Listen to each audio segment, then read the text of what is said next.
Hello and welcome to NaNoWriMo 2025. I'm your host, MC Savio, and today is Module 2, Character Development. Are you excited? 'Cause I am. When it comes to character development, there's a million different ways of going about it, but for this module, we're primarily going to focus on three aspects: the character's strengths and weaknesses, their wants and desires, and their morals. Okay, one quick word of caution though, before we get too deep into the weeds. How your characters appear, like their physical appearance, their height, their hair color, their eye color, you do want to write all that down to remain consistent throughout your books and not, confuse your readers, but that's not who they are. When we talk about your characters, that's just how they look. As an example, you take two characters like Captain Jack Sparrow and Captain Hook. They're both pirate captains, they're both Caucasian, middle-aged men, they both have dark hair, but they are wildly different characters, and that just comes through in the storytelling. So you really want to, just come up with how your character looks, write it down, remain consistent, but that is not who your character is. So keep that in mind. Alright, so strengths and weaknesses, that's number one. We want to remember that most character traits, most of your strengths and weaknesses, come from the same place. And that's a good way to make your characters feel very consistent.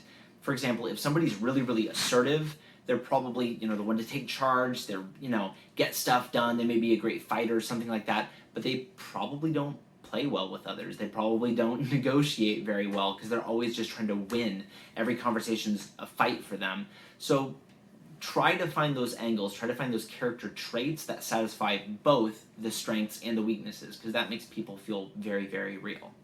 Number two is wants and needs. Now, your characters might want what they need, but they very often don't, and that's true in real life too. People very often think, like, oh, I wish I was somebody else, or I wish I had a different position, like a position of power or something, and they believe that is what would be best for them, or what would make them happy. So try to come up and write in detail what this character really wants, and what they actually need, and what would be best for them. Sometimes what helps with this is just breaking the fourth wall and just having an interview with your character. Imagine they're sitting across from you and just write half a page about what they think of their life, what do they think of their family, what do they think of themselves. Write all that down and just sort of start brainstorming, start living with this character, metaphorically, and try to figure out what they really want, but what would be best for them. Alright, and aspect number three, we're already on to it, morals and ethics.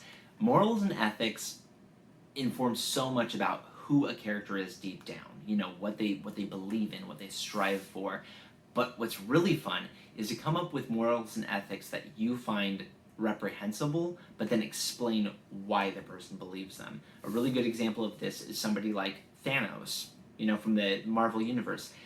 He's evil. He wants to destroy half of all life in the universe, but when he explains why he believes it, it's like, okay, you're still wrong, but I understand how somebody could come to that conclusion.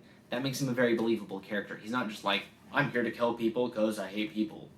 That would be pathetic. That'd be a terrible, thin character. But Thanos becomes a very interesting character when he explains why he believes what he believes. So I say go for it. Just swing for the fences. Try to come up with a villain that believes in, slavery, who believes in mass murder, genocide, whatever, but try to make it believable. Have him explain exactly why he has these convictions, or she, not being sexist. Women can be evil too. It's 2025.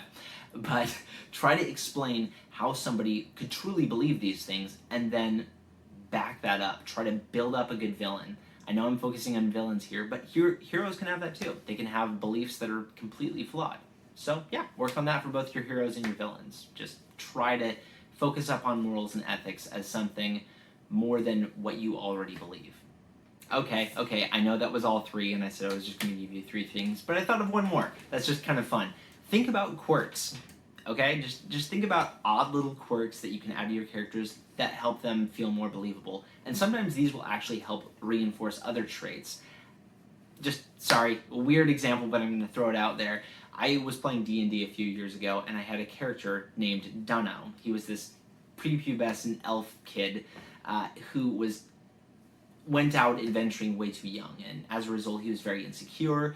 He just never felt at home anywhere, and every time he visited a new city, a new location or whatever, he would always pick up a rock and take it with him, and he called them his traveling stones, and they gave him like this sense of security. And I just did it because it was funny, but after a while it really build his character into somebody believable, that he would go around just collecting pieces of the world because he didn't feel safe in the world, and he wanted to have something tangible to hold on to. So anyway, just think about things like that, and yeah, flesh out your characters as much as you can. Anyway, guys, that's all I have for you this time. Obviously still figuring this out. I haven't figured out audio yet, so I'm just recording it, and hopefully it will work. And I know last time I had too much light behind me, so now this time I have too much light in front of me. Hello. I'll figure it out eventually. I think what I'm kind of figuring out here is that this is just about doing it. This first novel, it's probably going to suck, but who cares? We're just going to plug through it, and we're just going to do it. So 2025 is the year of doing it. 2026 can be the year of perfecting. For now, we're just going to crunch through the work, get better at YouTube, get better at writing, all that, and yeah. Anyway, I love you all, and I will see you guys in the next video. This video was brought to you by Full Throttle, not because I'm sponsored, just because I need caffeine. Make sure to subscribe for more writing content and more beautiful sunsets just like this one. What do you think, Bug? You like it? Yeah. It's beautiful. Can you put it over there? I can't reach that far. The sun is way out there.